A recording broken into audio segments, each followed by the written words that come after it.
Hello，大家好啊！歡迎嚟到天下知多啲，我係 Dennis。咁希望咧就大家幫手去分享、去 like、去 share，或者如果你陣間你見到有啲問題咧，想可以問嘅咧，或者你想有啲意見嘅咧，你係可以喺留言區度留言嘅。過去咧有幾個頻道咧都俾 YouTube 封咗啊，原因咧就唔係因為我講粗口，因為粗口就唔係最可怕，有好啲嘢咧就比粗口更可怕嘅。最主要原因，我相信係因為我訪問咗好多加州候選人 ，YouTube 啊、Google 啊，就係聽一班民主黨話噶嘛，咁頻密去訪問啲候選人，同埋嗰啲我訪問啲候選人講啲嘢好激噶，咁咧就可能因為咁啦，咁佢哋咧就當我係啲misinformation 啊、conspiracy theory 啊、陰謀論啊咁樣嗰啲，咁啊所以咧就封咗我個台，再艱凌厲戰鬥到底啦。越封我就繼續一定要越開，希望大家咧就幫手 like 同 share 啦。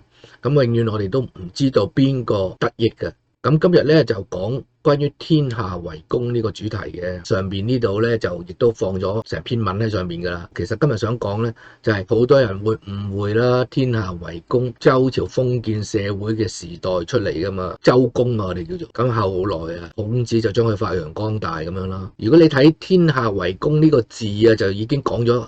The world belongs to all 啊嘛，咁咧點樣咩係 The world belongs to all 咧？咁即係民主共和制度咯。當年周公封建社會入邊，佢都喺度期待緊，佢喺度幻想緊啦，叫做孔子亦都係一樣啦，都係喺嗰個情況喺嗰個環境裏邊，都係好想有一個天下為公嘅社會咁樣，有個制度啦咁樣咁講。但係今時今日好多人咧都搞錯咗，咁啊以為咧因為周公喺封建社會嗰度寫，咁啊都係喺封建嘅思想，咁其實就唔係嘅。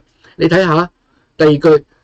選賢與能啊，即係揾一啲人咧係有料到嘅，就唔係班擦鞋仔上位，係揾一班有料到嘅上位。唔通又係你上邊啲皇帝去揀下邊啲人咩？即係皇帝冇可能直接去每個地區去揾一啲人出嚟啱心水噶嘛？就算佢幾好嘅皇帝都好，佢都做唔到呢樣嘢。咁所以咧，亦都係講緊民主共和嘅制度啦，就係有啲人民佢自己去選去地區方面嘅，即係好似美國咁就啱喺地區方面選佢自己認為搞得掂嘅嗰啲人出嚟做government。但係呢個就會講到我哋個選舉制度係點樣啦。咁跟住咧講信收目，大家都要信啊。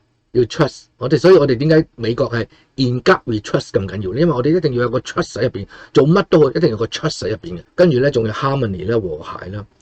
其實整體嚟講咧，就其實孫中山都後來啊，亦都想將天下為公發揚光大啦。佢就總結咗民主、自由、人權、法治、平等、博愛、正義、和平。呢個就係我哋想有嘅，孫中山想有嘅，孔子想有嘅，周公想有嘅，好多人就會誤會呢個就係社會主義。咁你共產黨亦都會將呢個譯為咧中國特色社會主義，咁啊大錯特錯嘅。孫中山唔係社會主義者，孫中山係民主烈士咁講，應該係，即係呢個就係我哋敬重嘅孫中山，冇其他人嘅。我哋中國近代歷史裏邊啦，其實唯有孫中山係值得我哋敬佩，同埋孫中山先至係值得我哋去學習嘅，就唔係咩馬列毛呢啲咁嘅嘢，嗰啲寫得幾靚都係假嘅，都係冇用，因為佢哋咧都係一種本末倒置嘅概念。咁好啦，多謝大家收睇啦，希望大家幫手 share